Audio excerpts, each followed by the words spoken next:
Hello everyone, तो कैसे हैं आप सब लोग। तो जैसे कि अपने लास्ट लेक्चर में अपन ने इंटरेस्ट ऑन ड्राइंग के बारे में बात करी थी, आज अपन इंटरेस्ट ऑन ड्राइंग का ही टॉपिक ले रहे हैं, लेकिन आज अपन इसका एक इलस्ट्रेशन ले रहे हैं जिसमें की सारी कंडीशन जो इंटरेस्ट ऑन ड्राइंग की है वो इसके अंदर अपन कंप्लीट करेंगे। ठीक है, तो जैसे अपन का एक क्वेश्चन लिखा हुआ है, calculate the interest on drying of mister A. Mister एक पार्टनर है at the rate 10% per annum, यानी जो कैलकुलेट करनी है interest on drawing mister A की वो 10% पर एनम से कैलकुलेट करनी है फॉर द ईयर एंडेड 31 मार्च 2024, यानी कि जो ईयर एंडेड है वो 31 मार्च 2024 है। In each of the following alternative cases, हम इसके अल्टरनेटिव केसेस लेंगे, जिसमें अभी पहला केस अपन ले रहे हैं, उसके बाद केस लेते जाएंगे। ठीक है, तो सारा का सारा जो इंटरेस्ट ऑन ड्राइंग है ना, वो सारे के सारे टॉपिक इसके अंदर कंप्लीट हो जाएगा। ठीक है, थ्योरेटिकल फ्रेमवर्क अपन ने पढ़ लिया है, फॉर्मूले अपन ने पढ़ लिए। ठीक है, अब अपन इसका प्रैक्टिकली कर रहे हैं। तो पहला केस क्या लिखा हुआ है, if he withdraw ₹5,000 per month in the beginning of the year month every month. अब समझना कि ये विथड्रॉ करता है 5,000 रुपए पर मंथ। ठीक है, इन द बिगिनिंग में करता है ऑफ एवरी मंथ करता है। ठीक है, तो अपन ने कहा था जब ये रेगुलर बेसिस पे ड्राइंग करेंगे तो अपन को सबसे पहले तो ये देखना है कि क्वेश्चन कितने मंथ का है। ठीक है, ये क्वेश्चन 12 मंथ का है। अब आप कहोगे सर आपको कैसे पता, क्वेश्चन में लिखा हुआ है कि कैलकुलेट करना है 31 मार्च 2024 की इसको इंटरेस्ट कैलकुलेट करनी है। तो ईयर स्टार्ट अगर कहां से हुआ, 1 अप्रैल से। अगर ये क्वेश्चन बाद में किसी डेट से चालू हुआ होता तो यहां पे वो डेट होती है, ये 1 जुलाई से पार्टनरशिप स्टार्ट करी है, या 1 सितंबर से स्टार्ट करी है, 1 अक्टूबर से स्टार्ट करी है, कुछ भी नहीं दे रखा है, इसका मतलब समझ लेना 1 अप्रैल से स्टार्ट हुआ है। ठीक है, और पूरे कितने मंथ का क्वेश्चन है, 12 मंथ का। अब समझना है कि इसने 5,000 रुपये पर मंथ करी है। ठीक है, ड्रॉइंग, और बिगिनिंग में कर रहा है एवरी मंथ बिगिनिंग। तो अपने को पता है बिगिनिंग में, और ये रेगुलर बेसिस पे ड्राइंग है। सबसे पहले देखते हैं कितने मंथ का इस पे इंटरेस्ट चार्ज होगा। तो देखो अपन को पता है n प्लस, हर मंथ कर रहा है, हर महीने कर रहा है, तो 1 का कंसेप्ट रखता है, +1 इसलिए कर रहा है beginning of the every month. Beginning में इसलिए प्लस कर रहे हैं, एंड में होता तो माइनस करते, और मिडिल में होता तो इसको n/2 करते। तो अभी सारे केसेस आ जाएंगे आपके सामने, n + 1/2, तो इसका मतलब 12 + 1/2, तो इसका मतलब इसमें 6.5 मंथ का इंटरेस्ट कैलकुलेट होगा। ये बात सबको समझ में आ रही है। कितने मंथ का क्वेश्चन है, पहले तो अपन को ये कैलकुलेट करना समझना है। तो 12 महीने का क्वेश्चन है। फिर ये देख रहे हैं कब ड्राइंग कर रहा है, मंथ के स्टार्टिंग में, मंथ के मिडिल में, या मंथ के एंड में। तो इन्होंने बोल दिया एवरी मंथ, यानी बिगिनिंग में कर रहा है। ठीक है, तो अपन ने बिगिनिंग में तो +1, 12 मंथ का क्वेश्चन 2 का डिवाइड दिया तो 6.5 मंथ आ गया। ठीक है, अब इसका फॉर्मूला तो अपने को पता ही है। अमाउंट ऑफ ड्राइंग की बात कर लेते हैं। तो देखो अगर अमाउंट ऑफ ड्राइंग की अगर इसकी बात करें तो अगर 5,000 रुपये पर मंथ कर रहा है तो इसका मतलब पूरे 12 महीने ड्राइंग करेगा तो 60,000 होगी, हर मंथ ड्राइंग करेगा। तो अगर अपन बात करें amount of drawing into rate of interest upon 100 into month upon 12। ठीक है, तो रेट अब यानी कि अमाउंट ऑफ ड्राइंग की बात कर लेते हैं। 5,000 है इंटू 12 करेंगे तो 60,000 आएगा, 60,000 होगी इसकी amount of drawing. Rate of interest की बात करते हैं तो इसमें दे रखी है 10% पर एनम से, तो 10/100 करेंगे इनटू।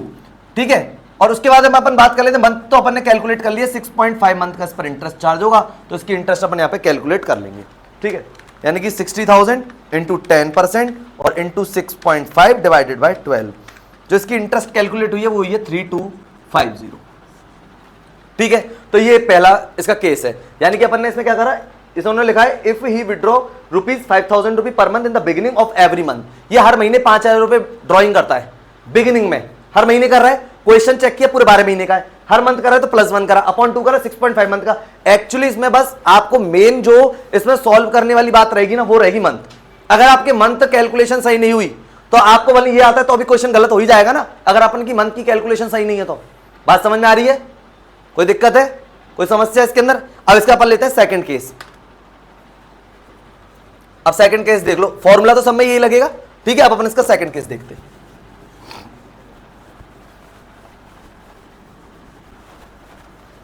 अब सेकंड केस है if you withdraw ₹5,000 per month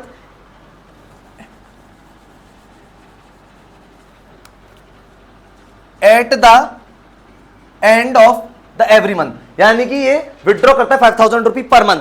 ठीक है, एंड में, एवरी मंथ। अब ये एंड में कर रहा है, इससे पहले वाला जो भी केस लिया था वो स्टार्टिंग का था, ये एंड का केस है। तो फिर क्वेश्चन वही 12 मंथ का ही है।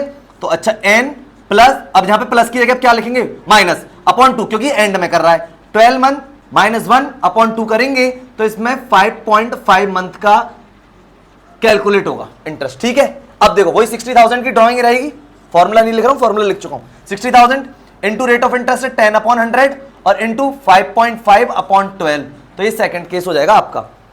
तो यानी कि 60,000 इंटू 10% और इंटू 5.5 डिवाइडेड बाई 12, तो इसकी जो इंटरेस्ट कैलकुलेट होगी वो 2750 होगी। ठीक है, ये सेकंड केस है आपका, यानी कि 60,000 10% से लगाया, 5.5 मंथ का इस पर इंटरेस्ट कैलकुलेट होगा। देखो सबसे मेन बात इसमें जो होगी ना वो यही रहेगी, अगर आप लोग मंथ कैलकुलेशन में अगर गलती हो गई तो ये सॉल्यूशन गलत हो जाएगा। बात समझ में आ गई? फॉर्मूले वाली आपका सही है, लेकिन अगर ये मंथ कैलकुलेशन की मेन है ना इसमें प्रॉब्लम, अगर मंथ कैलकुलेट नहीं हुआ तो इसका मतलब आपका सॉल्यूशन गलत। तो यहां पे समझ में आ गई, एंड में कर रहे हैं, कोई दिक्कत है? अच्छा, इसके बाद अपन ले रहे तीसरा केस। अब देखो इसको समझाने के लिए पहले एक चीज समझना, इसमें ये लिखा हुआ है कि अगर केवल क्वेश्चन ये लिखा है कि if you withdraw ₹5,000 per month of the every month, मतलब केवल इतना लिखा है ऑफ द एवरी मंथ, इसका मतलब भी अपने को पता है कि जब एवरी मंथ लिखा है, लेकिन ना तो इसमें एंड कह रखा है ना इसमें बिगिनिंग कह रखी है, इसका मतलब ये मिडिल में करता है, मिडिल में करता है, तो इसका मतलब एवरेज वाला लगेगा फॉर्मूला, यानी मिडिल वाला। तो इसमें फॉर्मूला लगेगा आपका n/2, क्वेश्चन है पूरे 12 मंथ का, डिवाइड बाय 2 करेंगे और इसमें 6 मंथ का इंटरेस्ट कैलकुलेट होगा। ठीक है, एक तो ये लिखा सकता है, इसकी जगह एक और पॉइंट लिखा सकता है, लेकिन उसका मतलब भी यही होगा, उसमें लिखा सकता है if you withdraw ₹5,000 per month middle of the every month, middle, mid word लिखा सकता है तो भी मतलब एक ही है, नहीं लिखाएगा तो भी मतलब एक ही है। Middle of the every month लिखा जाए और नहीं लिखाएगा तब भी हमको पता है कि मिडिल में ही करता है, एवरेज, ये आपको मैंने बता दिया है। कोई भी इंफॉर्मेशन गिवन नहीं होगी, अपन एवरेज मानते हैं, एवरेज मतलब मिडिल। बात समझ में आ रही है ना? तो अब इसमें अगर मिडिल भी लिखाएगा तो भी यही है और नहीं भी लिख रहा है तो भी यही है। बात समझ में आ गई? तो कितने मंथ का इंटरेस्ट कैलकुलेट होगा? 6 मंथ का। तीसरा केस है ये। ठीक है, अब सुनो, 60,000 इंटू रेट ऑफ इंटरेस्ट है 10/100 इंटू 6/12। ठीक है, तो इसको अपन कैलकुलेट कर लेते हैं इसका जी। तो इसका आ जाएगा आपका 3,000 रुपीज। तो इसकी इंटरेस्ट जो कैलकुलेट हुई है वो 3,000 हुई है। तीनों केस समझ में आ गए, स्टार्टिंग का, एंड का, मिडिल का। मिडिल के लिए 2 पॉइंट आ सकते हैं, या तो कुछ भी नहीं लिखा है या फिर लिखा सकता है वर्ड मिडिल। बात समझ में आ गई? दोनों का मतलब ही यही है। तो n/2 लगाया, क्वेश्चन चेक कर लिया, 12 महीने का, डिवाइड 2 दिया, 6 मंथ का इसमें इंटरेस्ट कैलकुलेट होगा। आई होप ये तो आपको समझ में आ गया होगा। अब अल्टरनेटिव और केसेस ले रहे हैं इसके। अब केस नंबर 4,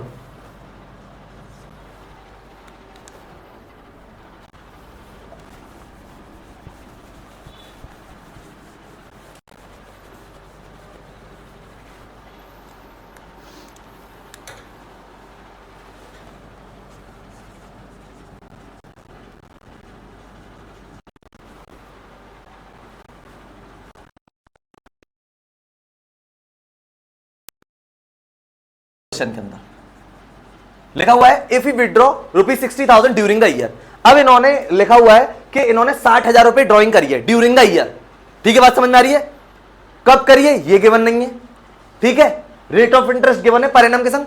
अब हमें ये नहीं पता कब करिए, तो नहीं करिए तो अपने को ये बात अपन ने केस में समझा दी थी जब इंटरेस्ट ऑन ड्रॉइंग का 3 केस लास्ट में लिए थे कि अगर कोई भी इंफॉर्मेशन नहीं होती तो अपन ये मानते हैं कि इसने एवरेज करा है, यानी मिडिल में करिए, पूरे ईयर के मिडिल में करिए इसने ड्रॉइंग, तो एवरेज लगाते हैं। अब इसमें सुनो, फॉर्मूला वही रहेगा, अमाउंट ऑफ ड्रॉइंग 60,000 है during the year, rate of interest है 10/100 और इसमें अपन लेते हैं एवरेज, यानी कि 6 मंथ का इस पर इंटरेस्ट चार्ज करते हैं। या तो अपन इसको 6/12 लिख सकते हैं या इसको 1/2 लिख सकते हैं। ठीक है, बात समझ में आ रही? दोनों का मतलब एक ही है। तो इस पर आ जाएगा 3,000। केस समझ में आ रहा है? If you withdraw ₹60,000 during the year, इन्होंने 60,000 रुपए ड्यूरिंग द ईयर ड्रॉइंग करी है, रेगुलर बेसिस वाली नहीं है ये, रेगुलर बेसिस पर नहीं हो रही है, केवल इन्होंने 60,000 की ड्रॉइंग करी है टोटल। कब करिए ये नहीं पता, किस मंथ में करिए ये नहीं पता, तो नहीं पता है तो अपने को पता है कि अपन इस पर कितने मंथ का इंटरेस्ट चार्ज करेंगे, एवरेज करते हैं, यानी हाफ ईयर का, यानी 6/12 लिख सकते हैं या 1/2 लिख सकते हैं, एक ही बात है, 6 1 6 और 6 2 12। बात समझ में आ रही है? ये चौथा केस है, समझ में आ रही है आपको सबको? ठीक है, अब केस नंबर नेक्स्ट है, 5वां केस लेते हैं।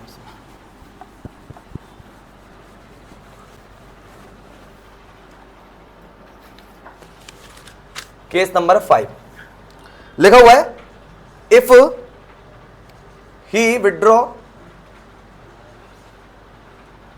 As follow. अब इसमें क्या है, इन्होंने जो ड्राइंग करी है उसकी डेट दे रखी, कब कब ड्राइंग करी है, 1/6/23, 31 अगस्त 23, उसके बाद दे रखा है 31 अक्टूबर 23, और उसके बाद दे रखा है फर्स्ट फेब 24 यानी 24, और अमाउंट दे रखी है इनकी रुपीज 20,000, 10,000, 18,000 और 12,000। ये क्वेश्चन दे रखा है, ठीक है। इसमें दे रखा है इन्होंने विड्रॉ करा है, एक तो इन्होंने 1 जून को करा है 20,000 का, फिर इन्होंने 31 अगस्त को करा है, फिर इन्होंने 31 अक्टूबर को करा है, और इन्होंने ये करा है फिर 1 फेब को, ठीक है। और अपन का पता है सेशन, तो ये मालूम है कौन सा सेशन चल रहा है, कौन सा चल रहा है अपना 23-24। बात समझ में आ रही है, कोई दिक्कत है? अब इस क्वेश्चन को अपन दो तरीके से सॉल्व करेंगे, ठीक है। एक तो इस क्वेश्चन को करेंगे सिंपल मेथड से सॉल्व, और एक इसको करेंगे अपन लोग प्रोडक्ट मेथड से सॉल्व, और दोनों से आंसर सेम आएगा। हालांकि इस टाइप का इलस्ट्रेशन अपन पहले लेक्चर में ले चुके हैं, लेकिन एक बार हम सारे केसेस को ले रहे हैं तो इसलिए इसमें ये वाला भी आ गया, ठीक है। तो दोनों से समझना, इसको सिंपल मेथड से भी और इसको प्रोडक्ट मेथड से, और दोनों से आंसर का सेम आएगा। अब जरा देखो, पहले अपन बात कर लेते हैं इसमें सिंपल मेथड की। सिंपल मेथड, तो सिंपल मेथड पे अपन सॉल्यूशन देख लेते हैं इसका। देखो, इन्होंने 1/6/23 को ड्राइंग करी है, कितने रुपए करी है 20,000 को, तो 1/6/23 को इन्होंने ड्राइंग करी है 20,000 की इनटू, अच्छा इन्होंने जब 1 जून को इन्होंने ड्राइंग करी है, तो अब इसमें मेन कैलकुलेशन क्या है, मंथ की। फिर यहां पे भी वही मंथ है, कितने मंथ का इंटरेस्ट चार्ज होगा, तो जून कैलकुलेट होगा, 1 जून है तो जून कैलकुलेट होगा, जून, जुलाई, अगस्त, सितंबर, अक्टूबर, नवंबर, दिसंबर, जनवरी, फरवरी और मार्च, 10 मंथ का इंटरेस्ट इसमें कैलकुलेट होगा। तो यानी कि रेट ऑफ इंटरेस्ट है 10/100, और कितने मंथ का, 10 मंथ का, तो 10/12, ठीक। लगा लो 1 जून से जून कैलकुलेट होगा, क्योंकि फर्स्ट डेट पे कर रहे हैं। उसके बाद इन्होंने करी है 31 अगस्त 23 में, तो इन्होंने कितनी करी है 10,000, तो रेट ऑफ इंटरेस्ट है 10/100। अच्छा, कितने मंथ का इंटरेस्ट कैलकुलेट होगा, अब जैसे 31 अगस्त को कर रहे हैं, तो इसका मतलब यहाँ पे अगस्त कैलकुलेट नहीं होगा, क्योंकि 31 अगस्त यानी एंड में, अगस्त छोड़ दो, सितंबर, अक्टूबर, नवंबर, दिसंबर, जनवरी, फरवरी और मार्च, 7 मंथ का इंटरेस्ट इस पर कैलकुलेट होगा 7/12। बात समझ में आ रही है सबको? उसके बाद इन्होंने 31 अक्टूबर को करा है 10/23। अब जरा देखो कितना अमाउंट करा है 18,000, रेट ऑफ इंटरेस्ट है 10/100 ही रहेगी, और कितने मंथ का इंटरेस्ट कैलकुलेट करेंगे, तो यहां पे भी अक्टूबर भी यहां पे कैलकुलेट नहीं होगा, तो नवंबर, दिसंबर, जनवरी, फरवरी और मार्च, 5 मंथ का इंटरेस्ट कैलकुलेट होगा 5/12। कोई दिक्कत है सब किसी को? उसके बाद इन्होंने 1 फेब को करा है 24 में 12,000 का, रेट ऑफ इंटरेस्ट है 10/100, और कितने मंथ का इंटरेस्ट कैलकुलेट होगा, तो यहां पे फेब को कैलकुलेट करेंगे, क्योंकि 1 तारीख है, फरवरी और मार्च 2 मंथ का इंटरेस्ट कैलकुलेट होगा 2/12। बात आ रही सबको समझ में? 2/12 करेंगे, इसका इंटरेस्ट कैलकुलेट करेंगे, ठीक है। तो इंटरेस्ट कैलकुलेट कर लेते हैं, 20,000 का 10% और 10 मंथ का, यह आएगा इसका 1667, यानी कि इसका आ रहा है 166.66, ऐसे आ रहा है 166.66 है। तो अपने को यह तो बात पता है, जब 0.5 से ऊपर वैल्यू होती है तो एक राउंडेड ऑफ कर देते हैं, तो 1667 राउंडेड ऑफ में लिख सकते हैं, ठीक है। 10,000 का 10% इंटू 7 डिवाइडेड बाई 12, इसका आ रहा है आपका 583.333 आ रहा है, तो 0.3 है, 5 से ऊपर नहीं, तो इसलिए नहीं कर रहा राउंडेड ऑफ, 583 लिख दिया। 18,000 इंटू 10% इंटू 5/12, इसका जो आ रहा है वो आ रहा है 750, ठीक है। और अपन लास्ट वाले का कैलकुलेट करेंगे ऐसी 12,000 इंटू 10% और इंटू 2 डिवाइडेड बाई 12, यह आएगा इसका 200, और इन सबको टोटल करेंगे तो इंटरेस्ट आ जाएगी टोटल 200 प्लस 750 प्लस 583 और प्लस 1667, इसका जो टोटल आ रहा है वो 3200 है, यानी कि टोटल इंटरेस्ट जो है, टोटल जो इंटरेस्ट कैलकुलेट हुई है वो 3200 की हुई है। इंडिविजुअल है, सिंपल से कराई अपन ने, ठीक है। तो ये इंडिविजुअल है, इन्होंने अलग अलग डेट पे करी है, रेगुलर बेसिस से ड्राइंग नहीं है, पहली बात तो ये, इसलिए क्वेश्चन ये नहीं होना चाहिए कि एन वाले फॉर्मूले क्यों नहीं लगे, रेगुलर बेसिस से नहीं है, कभी एक बार जून में करिए, फिर कभी ये लोग 31 अगस्त को कर रहे हैं, फिर अक्टूबर में कर ली, फिर अलग अलग अमाउंट है। बात समझ में आ रही है? तो ये रेगुलर बेसिस की ड्राइंग नहीं है, ठीक है। तो इसलिए अपन ने इसको पहले तो सिंपल मेथड से कैलकुलेट कर लिया, 3200 आई। अब अपन इसको ऐसे ही किससे करेंगे, प्रोडक्ट मेथड से, और इंटरेस्ट दोनों से सेम आती है। बात समझ में आ रही है? इंटरेस्ट दोनों से सेम आएगी। चलो एक बार उससे देख लेते हैं प्रोडक्ट मेथड से। तो ये तो सिंपल मेथड सबको समझ में आ गया, क्वेश्चन यही रहेगा। अभी अपन इसको प्रोडक्ट मेथड से करते हैं इसका सॉल्यूशन।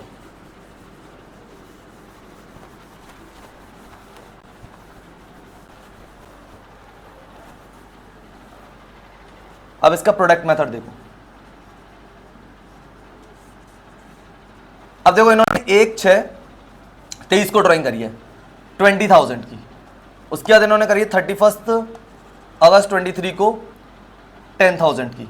उसके बाद इन्होंने कराए 31 अक्टूबर 23 को 18,000 की, और फिर इन्होंने कराए 1 फेब को 24 में 12,000 की। ठीक है, इंटू इंटू इंटू इंटू कितने मंथ, यहाँ पे कितने मंथ की इंटरेस्ट कैलकुलेट हुई, मंथ कैलकुलेट करने। तो देखो इन्होंने 1 जून को कराना, तो अपन ने पहले ही जो सिंपल मेथड में अपन ने मंथ काउंट करे थे ऐसे सेम करेंगे। तो जून, जुलाई, अगस्त, सितंबर, अक्टूबर, नवंबर, दिसंबर, जनवरी, फरवरी और मार्च, 10 मंथ का कैलकुलेट होगा इस पर। ठीक, इस वाले पे कितने मंथ का कैलकुलेट होगा, अगस्त तो कैलकुलेट करेंगे नहीं, सितंबर, अक्टूबर, नवंबर, दिसंबर, जनवरी, फरवरी और मार्च, 7 मंथ का कैलकुलेट होगा। ठीक, उसके बाद इस पे 31 अक्टूबर है, अब अक्टूबर तो कैलकुलेट होगा नहीं, नवंबर, दिसंबर, जनवरी, फरवरी और मार्च, 5 मंथ का कैलकुलेट होगा। ठीक है, और उसके बाद अगर इन्होंने फेब में करी तो काउंट होगा और मार्च, यानी 2 मंथ काउंट होंगे। ठीक है, तो इसका फॉर्मेट नहीं बनाया, इसको डायरेक्ट करें, लास्ट वाले लेक्चर में देख लोगे फॉर्मेट बना हुआ है उसका, समझा दिया था किस तरीके से करना है। 20,000 इंटू 10 करेंगे तो ठीक है, 7 कराएंगे तो 70,000 आ जाएगा, 85 का कराएंगे तो 90,000 हो जाएगा, और 12 टू 24 हो जाएगा। टोटल करेंगे पहले। ठीक है, 2 लाख प्लस 70,000 प्लस 90,000 और प्लस 24,000, यह आएगा 3,84,000 आएगा। ठीक है, इंटरेस्ट कैलकुलेट करेंगे अब इसकी, इंटरेस्ट ऑन ड्राइंग। तो देखो टोटल प्रोडक्ट हो गया 3,84,000। ठीक है, रेट ऑफ इंटरेस्ट दे रखी 10%। ठीक, और यहां पर करेंगे 1/12, क्योंकि ऑलरेडी मंथ का मल्टीप्लाई हो चुका है इसलिए यहां पे 1/12 करते हैं। ठीक, और रेट ऑफ इंटरेस्ट 10/100 है, और इसकी जो अमाउंट है 3,84,000 टोटल करने पे। चेक कर, अच्छा सिंपल मेथड से और प्रोडक्ट मेथड से अगर आपका आंसर सेम नहीं आ रहा है तो इसका मतलब आपके सॉल्यूशन में गलती है। मेथड कोई सा भी हो आंसर सेम आएगा भाई, कैलकुलेशन की मेथड ही तो अलग है। ठीक है, लेकिन इंटरेस्ट तो सेम आनी चाहिए ना। तो 3,84,000 इंटू 10% और डिवाइडेड बाय 12, 3200 की इसकी इंटरेस्ट कैलकुलेट हुई है, 3200, यानी कि अपनी सिंपल मेथड से भी 3200 आई है और अपने प्रोडक्ट मेथड से भी 3200 आई है। किसी भी मेथड से करेंगे तो इंटरेस्ट सेम ही आनी चाहिए। ठीक है, ये था नेक्स्ट केस। इसके बाद अगला केस लेते हैं, उसको भी देख लो। समझ में आ गया सबको, कोई दिक्कत?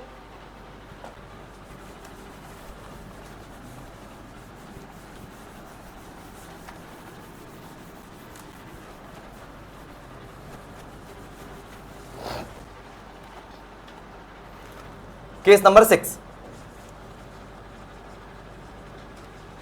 if we withdraw rupees 15,000 in the beginning of each quarter, इन्होंने लिखा है if we withdraw rupees 15,000 in the beginning of each quarter। अब यहां पे क्वेश्चन वही है, रेगुलर बेसिस पे ड्राइंग है, हर क्वार्टर में हो रही है, लिखा हुआ है ना 15,000 in the beginning of each quarter, quarter के बिगिनिंग में ये ड्राइंग करते हैं। तो क्वार्टर के बिगिनिंग में ये ड्राइंग करते हैं तो पहले अपन ने मंथ तो कैलकुलेट करके रखेगा भाई, 12 मंथ का क्वेश्चन है। ठीक है, बिगिनिंग में करते तो अपने को पता है फॉर्मूला n प्लस, और क्वार्टर है तो हर क्वार्टर में 3 मंथ होते हैं, इसलिए अपन यहां पे लिखेंगे 3 मंथ वाले में 1, 3 मंथ वाले में 3, हर 2 मंथ में होता तो 2। अब वो प्लस और माइनस करने होते एंड में और बिगिनिंग वाले में, बस इतना याद रखना है। n + 3/2, तो n हो गया, 12 मंथ का क्वेश्चन है, प्लस 3/2 करेंगे तो इस पर 7.5 मंथ का इंटरेस्ट कैलकुलेट करना है, 7.5। ठीक है, पहला पॉइंट तो ये समझ में आ गया सबको, बोलो 7.5 मंथ का इंटरेस्ट कैलकुलेट होगा। दूसरी बात और गड़बड़ होगी, कई बार बच्चे क्या करते हैं 15,000 का मल्टीप्लाई सीधे 12 से कराते तो गलत हो गया। जब क्वार्टर में तो इसका मतलब एक साल में 4 क्वार्टर होते तो ड्राइंग भी 4 बार ही होगी, तो इसका मतलब कितनी बार ड्राइंग, टोटल ड्राइंग अगर मैं बात करूं तो 15,000 इंटू 4 करेंगे तो टोटल 60,000 की ड्राइंग होगी। इसमें 12 का यहां तो सब सही कर देते हैं, लेकिन इधर मल्टीप्लाई 12 का करा दे तो गलत हो गया। बात समझ में आ रही है भाई? जब ये ईच क्वार्टर कर रहा है तो ड्राइंग 4 बार ही तो करेगा, और कितने मंथ का इंटरेस्ट है वो इससे कैलकुलेट होगा। ठीक, फॉर्मूला सेम ही है। तो टोटल ड्राइंग हो गई 60,000 इंटू रेट ऑफ इंटरेस्ट अपन करते हैं 10/100 और इंटू 7.5/12 मंथ का इस पर लगेगा इंटरेस्ट। तो 60,000 इंटू 10% और इंटू 7.5 डिवाइडेड बाई 12, इसका जो इंटरेस्ट कैलकुलेट हुआ है वो 3750 हुआ है। ये ईच क्वार्टर है, तो इसमें ध्यान रखना है ईच क्वार्टर मतलब हर 3 महीने में ड्राइंग करता है, और कब कर रहा है, बिगिनिंग में। तो यहां पे फॉर्मूले में लग गया n + 3, बिगिनिंग है इसलिए 3, अगर एंड होता तो -3, और कुछ भी नहीं कह रखा होता तो n/2। बात समझ में आ रही? n/2 लगता है। तो अब ये वाला कैलकुलेट कर लिया अपन ने, ये क्वार्टर का है। अब इसके बाद लेते हैं अपन नेक्स्ट केस। Case number 7।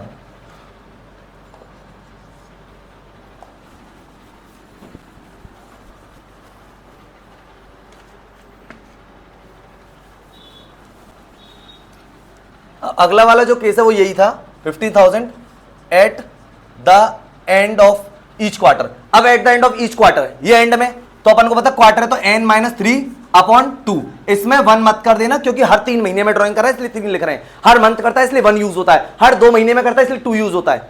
बात समझ आ गई? आपको ये देखना है। तो n मतलब 12 -3/2 करेंगे तो 9/2 हो जाएगा। तो इसका मतलब 4.5 मंथ का इस पर इंटरेस्ट कैलकुलेट होगा।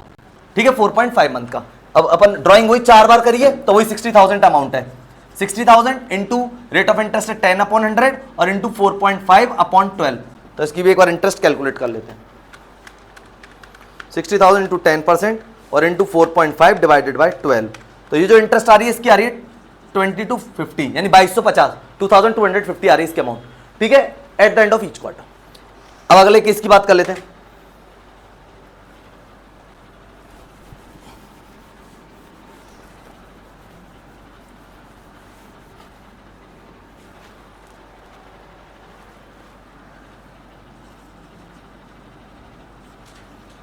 ड्यूरिंग द मिडिल, अब इसमें लिखा हुआ है यहां पे कि if you withdraw ₹15,000 during the middle of each quarter. अब यहां पे मिडिल लिख दिया है। मैं तो कह रहा हूं कि अगर इसमें मिडिल भी नहीं लिखता तो भी हमें पता है कि मिड में ही करता है, लेकिन अब इसने बता दिया कि मिडिल में, तो मिडिल है, नहीं लिखता तो भी पता होती है कि मिड में ही कर रहा है, यानी कि बीच में ही कर रहा है। ठीक है, ये बात समझ में आ रही है? इसमें भी बता दिया थी आपको। तो इसका मतलब यहां पे जो फॉर्मूला लगेगा वो n/2 ही लगेगा। ठीक है, क्वेश्चन है पूरे 12 मंथ का, डिवाइड बाय 2 करेंगे, 6 मंथ का इस पर इंटरेस्ट चार्ज होगा। ठीक है, ड्राइंग वही 60,000 ही रहेगी। इंटू अगर अपन रेट ऑफ इंटरेस्ट की बात कर लेते तो 10/100 रहेगा और 6/12 रहेगा। ठीक, मिडिल में करेगा तो इसलिए n/2 कर दिया। क्वेश्चन ये, अगर क्वेश्चन 12 मंथ का इसलिए 12 ले रहे, क्वेश्चन 9 मंथ का होता तो यहाँ 9 लिख देते, क्वेश्चन अगर ये 10 मंथ का होता तो 10 लिख देते। जैसा भी होगा, n मतलब होता है नंबर ऑफ मंथ्स। ठीक है, सो 60,000 का 10% और इंटू 6 डिवाइडेड बाई 12। तो इसकी जो इंटरेस्ट है वो कैलकुलेट हुई है, वो हुई है 3,000। ये इसके कुछ केसेस हैं जो कि इंटरेस्ट ऑन ड्राइंग के हैं। ठीक, तो जैसे अपन इसमें क्वार्टर वाला ले लिया, ठीक है, मंथली वाला ले लिया, ठीक है, और भी आ सकता है, हर 2 महीने वाली ड्राइंग का भी आ सकता है। फॉर्मूले के अकॉर्डिंग आप सॉल्व कर सकते हैं। ठीक है, आई होप कि ये वाला इंटरेस्ट ऑन ड्राइंग का जो कंसेप्ट है वो आपका क्लियर हो गया होगा। इसके अपन ने फॉर्मूले भी ले लिए थे पहले और अभी अपन ने इसका क्वेश्चन भी ले लिया। ठीक है, तो एक बार आप इसका रिवीजन करें, सारे फॉर्मूले के साथ इसको अगर आप कनेक्ट करेंगे तो ये आपको अच्छे से समझ में आ जाएगा। ठीक है, तो अब जो नेक्स्ट अपना लेक्चर रहेगा वो रहेगा इंटरेस्ट ऑन कैपिटल पर। ठीक है, तो मिलते हैं अपन नेक्स्ट लेक्चर में, तब तक के लिए guys goodbye and thank you.